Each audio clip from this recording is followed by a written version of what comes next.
Hi everyone, Comic Reviewer here, this time covering the first issue of Superman Annual 1. Now, as you know, the new Superman Annual back in the late 80s was meant to sort of be the first annual to the whole post-crisis Superman stories. And keep in mind, after the events of Crisis on Infinite Earths, Superman, Batman, and Wonder Woman's histories got rebooted and started over again. And I would say the post-crisis is a bit more better than the Silver Age and Bronze Age, as the Silver Age and Bronze Age stories were weird, but they always had that kind of sci-fi-ish tone. So the cover mainly has the post-crisis version of Titano crushing Superman with its foot.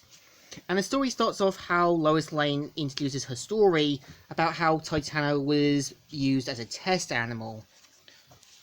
We see how Lois is automatically disgusted at what Dr. Moira's been doing, and her saying, "Don't play innocent with me, Doctor. I know where the bodies are buried."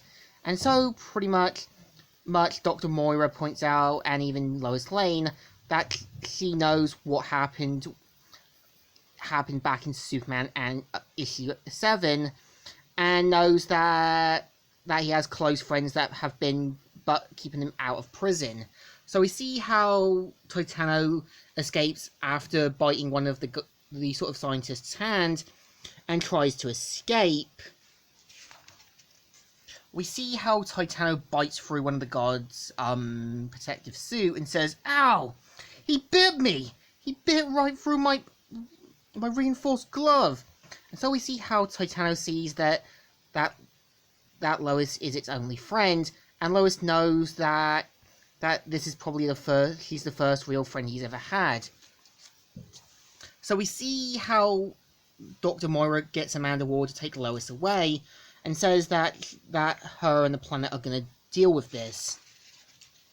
We see how Superman's flying, doing his everyday business, and finds out some dangerous criminals are using a tank to make a bank withdrawal, and tries to blast him.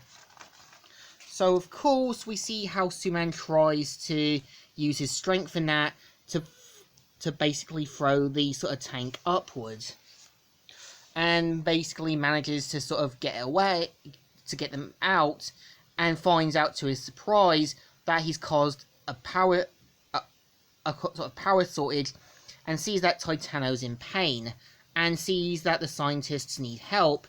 We see how Titano bites through Superman's arm and starts to think maybe the blast did something to his powers. At the Daily Planet, we see how Perry White and Lois are talking, and Perry White is openly disgusted with what's going on, even admit he loves animals, but knows that what Dr. Moira is doing is for the benefit of mankind, and Lois leaves off to do more other stories. We see how Dr. Moira finds out that Titano's gotten bigger, and finding out that it wants revenge, and busts through.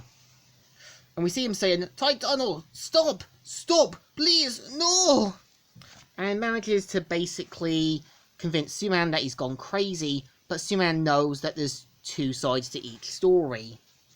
And we see how Titano has gotten bigger, and how it's causing more damage than good. And Superman seems to be surprised that Titano's gotten bigger. We see at the Metropolis Humane Society how the people who work there can't help Lois Lane with her story, knowing that there's too many lawsuits and they can't penetrate it. We see how Lois Lane gets in her car and finds out to her surprise that there's a giant ape battle going on. So we kind of see how Amanda Waller and Dr. Moira realise they need to call the army and the people at the White House. So we see how one of the people who works at the White House point out Dr. Moira's failure, and at this time that they aren't going to help cover his ass.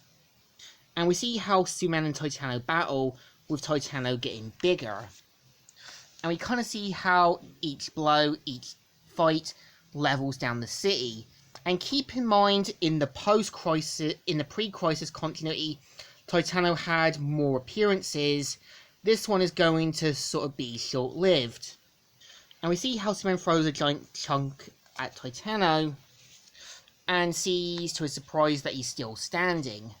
We see how the army get ready to fire at him, saying, "Okay, men, before he opens, start and again. Hit him with everything you've got," and starts firing it away. We see how Superman realizes this is going to cause more harm than good, and goes to the army to sort of talk with them. We see how Lois Lane talks with one of the officers, and we see how Superman's got a new plan. He's planned to sort of stun Titano, basically throw him into the Metropolis River, and uses the power cord to sort of stun him. So, in the process, managing to give him the shock of a lifetime. We see how Lois sees what Superman's done, but knows Clark's intentions were for the best. And pretty much we see how Titano recognizes Lois and knows that it's calmed down. But we see how Dr. Moira blasts the chimp with a deadly ray, which manages to basically hit him, shrink him down to normal size, and we see how Lois realizes it's afraid of her now, thinking it tricked her. But we see Superman knowing what really happened, and seeing how Dr. Moira quickly plays the good guy, saying that he did what Superman couldn't, save more lives. And so we see Superman wanting to punch him, but we see Lois Lane doing the favours. And of course, we see how Titano dies in Lois' arms, ending the story there and there. And the story is actually pretty good. It gives you this introduction to the short-lived version of Titano, and I think they really do a good story. There is a bit of a message about the dangers of animal testing, and that animals and that do have feelings. So I think the story still deserves a thumbs up. Still good, and still alright. So, Comic Reviewer here, signing out.